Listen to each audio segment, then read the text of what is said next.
वो रात हमारे सोने के लिए नहीं, वो सोने के लिए है, लेकिन उससे ज्यादा वो रात परमेश्वर के साथ बात करने के लिए है। अगर आप चाहते हैं आपकी लाइफ में संपूर्ण छुटकारा हासिल हो, आपकी लाइफ में कंप्लीट डिलीवरेंस हो, मेक श्योर आपकी रात की जिंदगी के ऊपर आपका संपूर्ण कब्जा हो, आप उस पर काबू रखते हो। एक ऐसा जादू टोना करने वाला बाबा जिसको ये मालूम है कि अगर मैं रात को उठ के अपनी स्पिरिचुअल एक्सरसाइज को नहीं करूंगा तो मैं उसका वो असर नहीं ले सकता। इमेजिन करो एक क्रिश्चियन जो रात को सोया हुआ है, क्या वो उस जादू और टोने से फतह पा पाएगा? बाइबल कहती है कि एक राजा जिसने अपने बड़े बेटे को कुर्बान कर दिया, इजराइल पर जीतने लगा, इजराइल पर प्रकोप हुआ और इजराइल ये सोचने लगे कि एक शैतानी कुर्बानी से परमेश्वर की कौम कैसे हार सकती है। बाइबल कहती है आप वो चीजें हासिल नहीं करते जो जो आप डिजर्व करते हैं, आप वो चीजें हासिल करते हैं जिसके लिए आप फाइट करते हैं। अगर आप फाइट नहीं करेंगे, आप डिजर्विंग होने के बावजूद भी आप उस कुर्सी तक, उस डिलीवरेंस तक, उस छुटकारे तक अपनी जिंदगी में कभी नहीं पहुंच पाएंगे। रात जो दूसरे लोगों के लिए एक एंटरटेनमेंट का टाइम हो सकता है, लेकिन एक क्रिश्चियन के लिए वो एक सुपरनैचुरल काम करने का, परमेश्वर के साथ बात करने का, परमेश्वर से नई दिशा को लेने का, उसकी अगुवाई को लेने का टाइम है। आमीन। हम सब जानते हैं, बाइबल कहती है कि सुलेमान जब भेंट को चढ़ाता रहा और बलियां चढ़ाता रहा परमेश्वर के भवन, परमेश्वर के उस संदूक के सामने, तो बाइबल कहती है परमेश्वर रात को दर्शन में सुलेमान को दिखाई दिए। सपने में सुलेमान से कहा तू क्या चाहता है? सुलेमान ने कहा तेरे लोग बहुत ज्यादा है, मुझे बुद्धि चाहिए कि मैं तेरे लोगों का न्याय कर सकूं। परमेश्वर ने कहा ठीक है, मैं तुझे बुद्धि देता हूं, लेकिन तुझे पैसा भी देता हूं, ऐश्वर्य भी देता हूं, ना तेरे बाद किसी राजा को दूंगा, ना तेरे से पहले कभी किसी को दिया। और बाइबल कहती वो बुद्धि काम करना शुरू कर गई। और उसके बाद फिर पहला राजा 3 उसकी 16 से 28 में कुछ हुआ, उसको हम पढ़ेंगे। उसमें लिखा उस समय 2 वेश्याएं, 2 प्रोस्टिट्यूट वेश्या राजा के पास उनके सामने खड़ी हुई। उनमें से एक कहने लगी, हे मेरे प्रभु, मैं ये और ये स्त्री दोनों एक ही घर में रहती हैं। इसके संग घर में रहते हुए मेरे बच्चा पैदा हुआ, और फिर मेरे जच्चा के 3 दिन के बाद ऐसा हुआ कि ये स्त्री भी जच्चा हो गई, और हम दोनों के, और हम संग ही संग थी, और हम दोनों को छोड़कर घर में और कोई भी ना था। उसने कहा मेरे बेबी पैदा हुआ, और उसके बाद 3 दिन के बाद इसके भी बेबी पैदा हुआ। उसमें लिखा 19 आयत में, और रात को इस स्त्री का बालक इसके नीचे दबकर मर गया। कब मरा वो? ऊंची आवाज में बोलो, कब मरा? रात को वो मरा, उस स्त्री के नीचे दब के। तब इसने आधी रात को उठकर, जब तेरी दासी यानी मैं सो रही थी, तो मेरा लड़का मेरे पास से लेकर अपनी छाती में रखा और अपना मरा हुआ लड़का मेरी छाती के पास लेटा दिया। भोर को जब मैं अपने बालक को दूध पिलाने को उठी तो उसे मरा हुआ पाया, परंतु भोर को ध्यान से मैंने देखा कि ये मेरा बेटा है ही नहीं।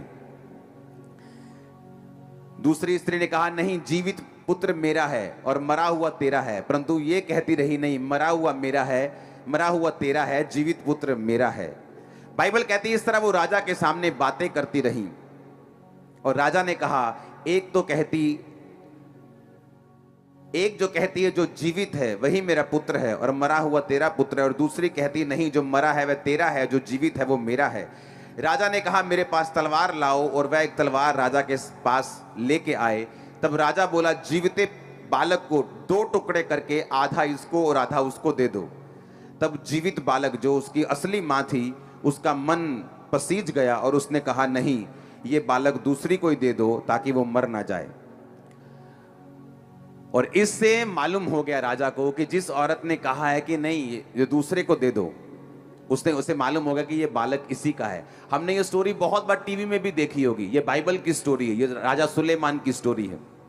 और बाइबल कहती है जब दूसरी औरत जिसका वो बच्चा नहीं था, उसने कहा हाँ हाँ ठीक है, ऐसा ही होने दो, ऐसा करो आधा आधा कर दो, ना मेरा ना इसका। तो कोई भी असली माँ ऐसा नहीं बोल सकती थी। और ये बुद्धि कहां से आई? रात को दर्शन में, रात को सपने में परमेश्वर ने सुलेमान से बात की, जब सुलेमान तैयारी में था। रात को परमेश्वर कब आपसे बात कर? जब आप तैयारी में हैं। वो बीज बोकर गया था, वो प्रार्थना में था, वो मेडिटेशन में था कि परमेश्वर तेरी इतनी बड़ी लोगों का मैं न्याय नहीं कर सकता, मेरे पास संसारिक बुद्धि बहुत हो सकती है, लेकिन तेरे लोगों का काम करने के लिए, इनका न्याय करने के लिए मुझे स्पिरिचुअल विजडम चाहिए, मुझे तेरी ग्रेस चाहिए, मुझे आत्मिक ताकत चाहिए, मैं इतना बड़ा काम कैसे कर सकूंगा।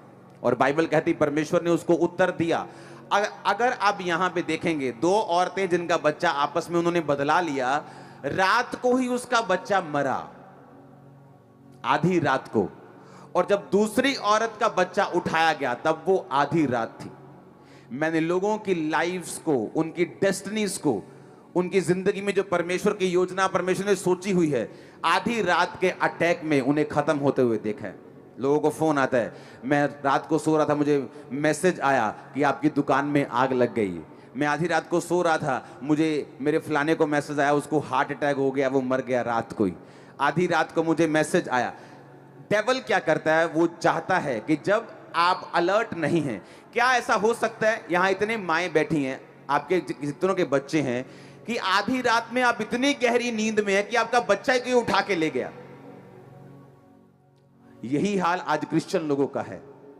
ऐसी बहुत कम माएँ होती हैं कि अगर आप उनके बच्चे को उनके साथ आपने लेटाया हो और आप उनके बाजू के ऊपर से या नीचे से बच्चे को उठा के लेके जाएं और मां को पता तक ना चले, ऐसा नहीं होता। 1000 में एक, 10,000 में एक मां होगी जो इतनी गहरी नींद में होगी। और बाइबल कहती जब वो गहरी नींद में थी, उसके बच्चे को वो उठा के लेके और मरा हुआ बच्चा रख दिया। आज क्रिश्चियन गहरी नींद में सो रहे रात को, उन्हें मालूम भी नहीं होता कब उनकी जीवित चीजों को उठा लिया गया और मरी हुई चीजें उनके पास रख दी गई, कब उनके हस्बैंड को उठा लिया गया और अपना कर लिया गया और एक मरा हुआ जिसकी कोई अब रिलेशनशिप अपनी वाइफ के साथ नहीं है, उसके साथ जोड़ दिया गया। अब पूछो तू कर क्या रही थी? रात को मैं सो रही थी।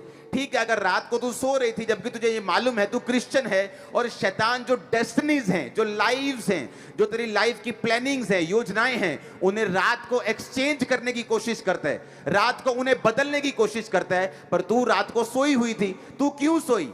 इसमें गलती सिर्फ उसी की नहीं है जिसने अपने मरे हुए बच्चे को रख दिया, उसका भी रात को ही बच्चा मरा और दूसरी का भी रात को एक्सचेंज किया गया।